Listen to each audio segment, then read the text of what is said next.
Welcome back, future viewers. This is Regdrin. And this is Stone of Triumph, and we're playing Gratuitous Space Battles. Bateless. Okay. Well, since the next battlefield we're on is even more unusual than usual... It's time to go back to the drawing board. Yes, the drawing board. I've had to alter my ships a little bit. For example, this is called a plasma cruiser, but that's because I was too lazy to rename it. It is a beam laser cruiser now. Also, I had to pull all the shields off of my ship and replace it with mostly armor or powered armor. Yes. Powered armor is more common. It is expensive, but it provides a good value. And shields are more expensive, so... Yes, well, sometimes. You'd be surprised, actually. If you take a look at the cost of a shield generator 2, it's actually less than a powered armor. Okay. Anyway, last time I did not have the chance to show off the Rebel Unique Fusion Beams, so since this is a no shields map, I figure this is a good idea to put just lots of fusion beams on a cruiser to see what happens. Mm-hmm. Aside from that, most of my stuff is unchanged. I was very happy to discover that I was wrong about one of the details, which is, I thought that weapon ranges were reduced to 25% rather than by 25%. Yeah. The first one would have been a lot more annoying. It would have. We are going into the Emerald Nebula. It's full of bugs. It has bugs in it. Well, let's put down our fleet. I tried to make a different design for the Pulse Cruiser, but it just did not work. The anti-armor version of Pulse Lasers are just bad. They deal half as much damage. Yep. That makes it better to just put the full-scale beam lasers on and send a bunch of those. Yeah. It's too bad. I love Pulse Cruisers, but we must accept the realities of war. Yep. Well, let's bring out our usual fighters, and I made sure to give my rocket fighters orders that made more sense. Let's give them the escort orders. And give them plenty of room, because, after all, we have to deal with those lower ranges. Speaking of which, this game's interface has a bit of a quirk to it that I do not like. Which is? You can't just give your current orders a reduced by 25% order. Mm-hmm. No, you got your range yourself. Yep.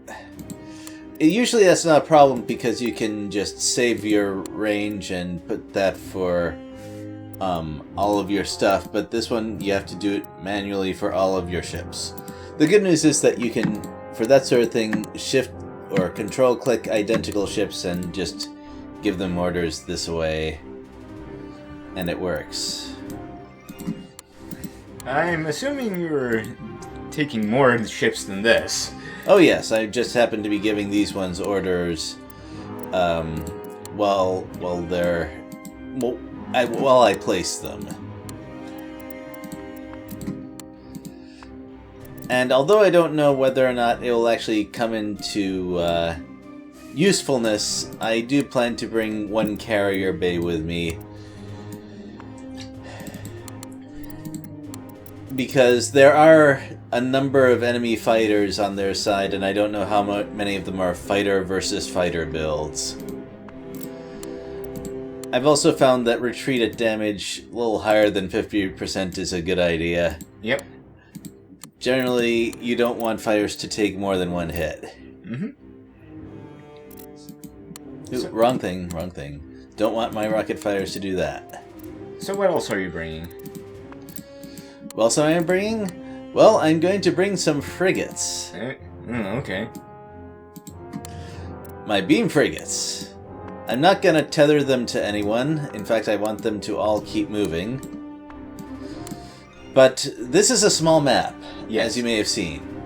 Our cruisers and their cruisers are going to come into contact soon. So I'm fairly sure they're going to start shooting at each other before my beam frigates arrive. I'm also going to set these guys to Cooperative and Vulture. Oh. Well, we'll see how that works out. Indeed we will. So, as we established last time, these ships have very good DPS for their cost. Yes. Let's see, that's the correct range. That is not. The good thing is that in a reduced range map you can click on the weapon and automatically get some reduction that way. So that's a nice little interface thing.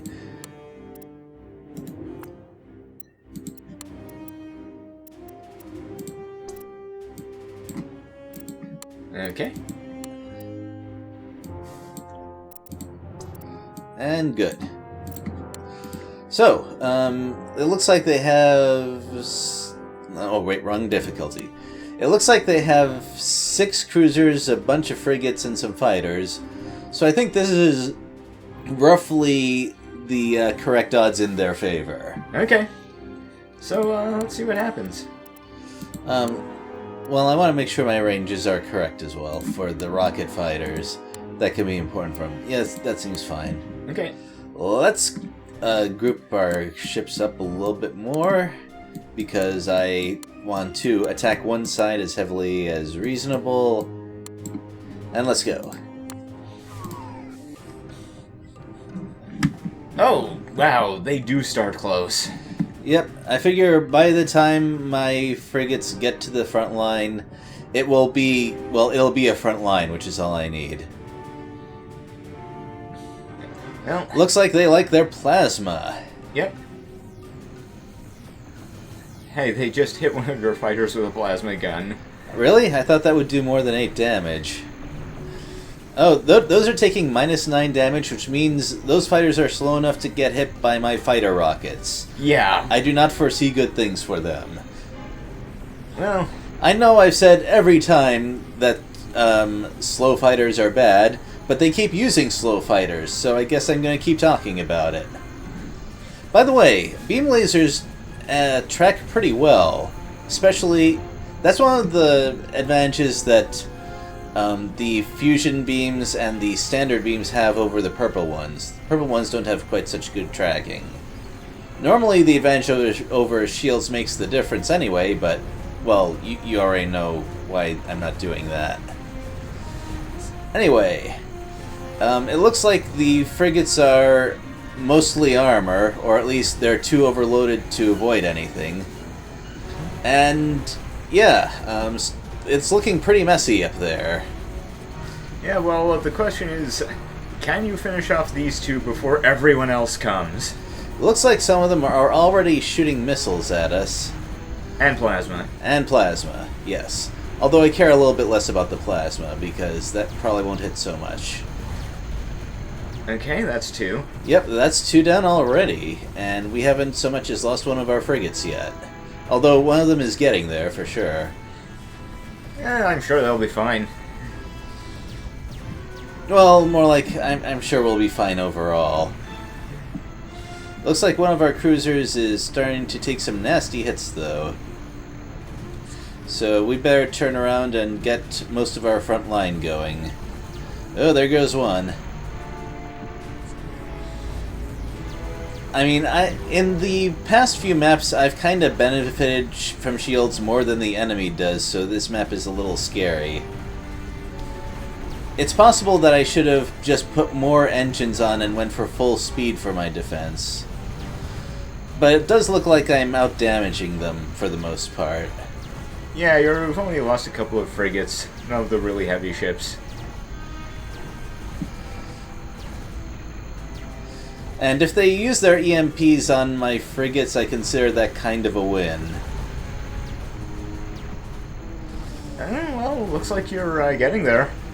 Yep. I kind of hope they destroy this cruiser to the left, because that one has the fighters attached to it, and that would kind of free up the fighters. It doesn't look like they have much fighter defense on that fleet. Well, There it goes. Now, and there they go. there they go. Watch the tiny green numbers start to appear. We're gonna see a bunch of -9s and -3s, I bet. Mm-hmm. Looks like they're going for that frigate first, which is not a bad move. And there it goes. It feels so nice to have fighters that do a decent job and don't immediately all die.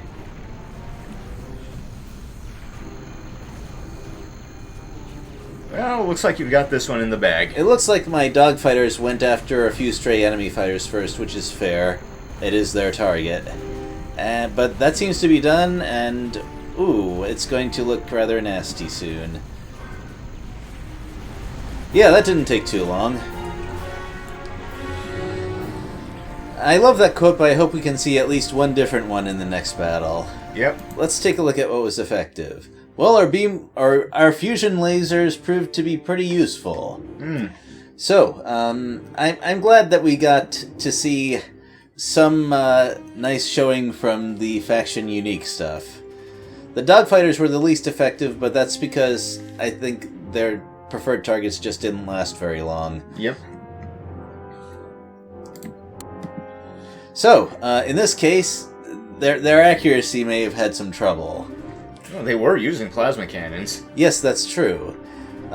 In retrospect, perhaps using the speed-heavy faction was not a bad choice for this battle.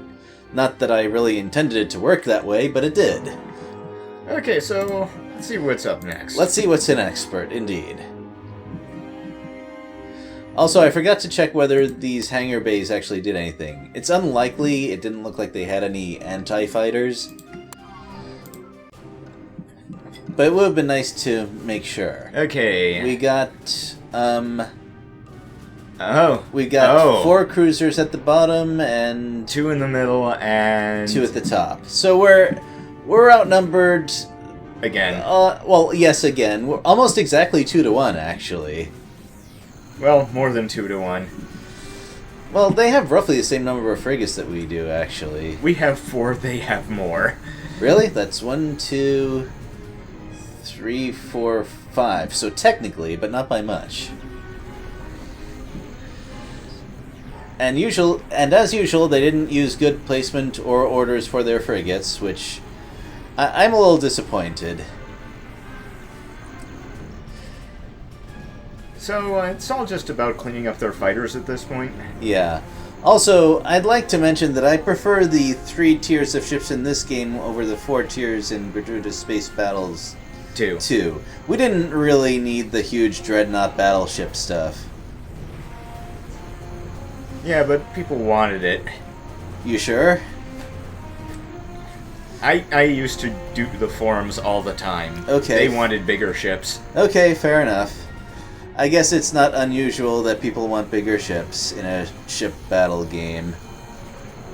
That being said, the cruisers cover all the roles that needed to be covered in this game, so I don't miss their absence in the first game of the series. Okay, looks like you're cleaning up up top. Yep, it sure does. I'm probably going to lose a frigate, but it does seem to be drawing a lot of plasma fire that would not do a very good job at hitting it.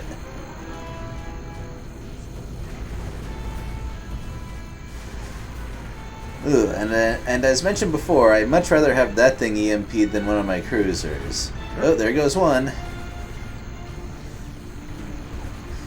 Ooh, there's some big damage numbers there. Yeah, that's not very good positioning for them. Okay, but now we have some turning to do, and the cruisers are a little slow at that. Well, this is why guns are mounted on turrets. That's true. Turrets are good. So it looks like everything from the bottom is already making its way up. Yep, that's more or less what I expected. They don't seem to be really in the business of building artillery frigates and keeping them towards the back. Well, the frigates were using plasma. Oh, really? Okay, well, I don't know what was going on with them then. Let's see. Despite them being the armor faction, their armor doesn't seem to be lasting very long. Well... Granted, it would take a whole lot of armor to resist beam lasers. Yes. It looks like our fighters might not be freed this time, but that's okay, because I gave them a fair amount of roaming ability on their escort missions, so they have the chance to, well, do that. Yep. Oh, something went up. Unfortunately, it wasn't the ship that my fighters were tied to. I think it was a frigate. Nah, it was a cruiser. Oh, well, that's not good news for me. Oh, wait, no, my fighters have been freed up. Never mind. We're starting to see fighter numbers appear. Quite a few of them, actually. They didn't shoot down a whole lot of my fighters.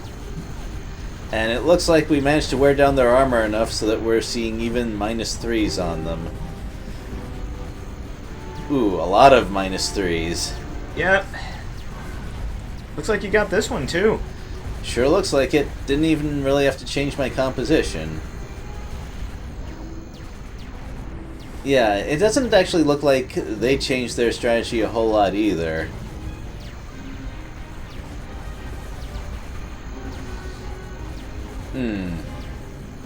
Yeah, I don't see any kind of tractor beams or anti-fighter lasers on them. You should have some, at least. And, whoop! They were starting to have trouble against that last ship, but once the armor took a couple hits, there we go.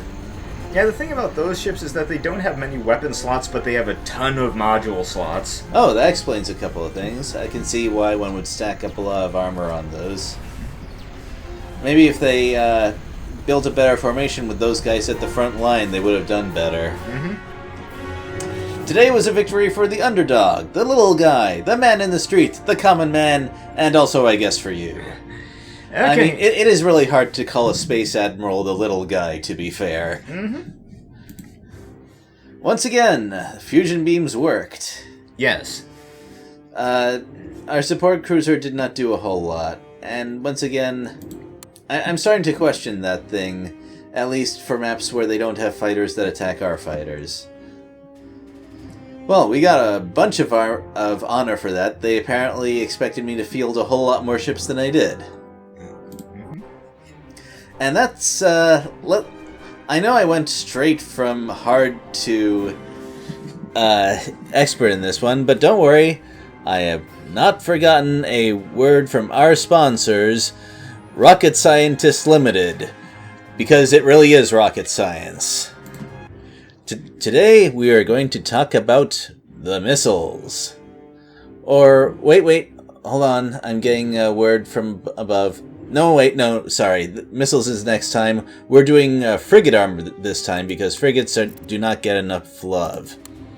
We're going to start with, from Blast Steel Incorporated, Frigate Armor Mark II. Take it away. Composite armor contains a number of different layers of exotic metals sandwiched together like some super tough chocolate layer cake. You know, the kind like Grandma used to make when she hated you. Yes, I had some experiences biting into that stuff. That it works. It works even against things that are not teeth. And also, Frigate Armor 3. Armor is so strong you could throw your spaceship down a flight of stairs and not even see a scratch, although that's not an experiment you see conducted these days. I miss those days. Also, I don't really go for super heavy frigate armor because they tend to rely on speed to survive. Even against other frigates, they aren't terribly durable because frigate DPS is quite good. Yes. That being said, since this was a no shields mission, I did put at least a little bit of armor on there. Alright, and that just about wraps it up, I think. Okay, so you gonna be buying a new race next time? Why, yes, we are going to talk about the guys we just blew up, the Alliance.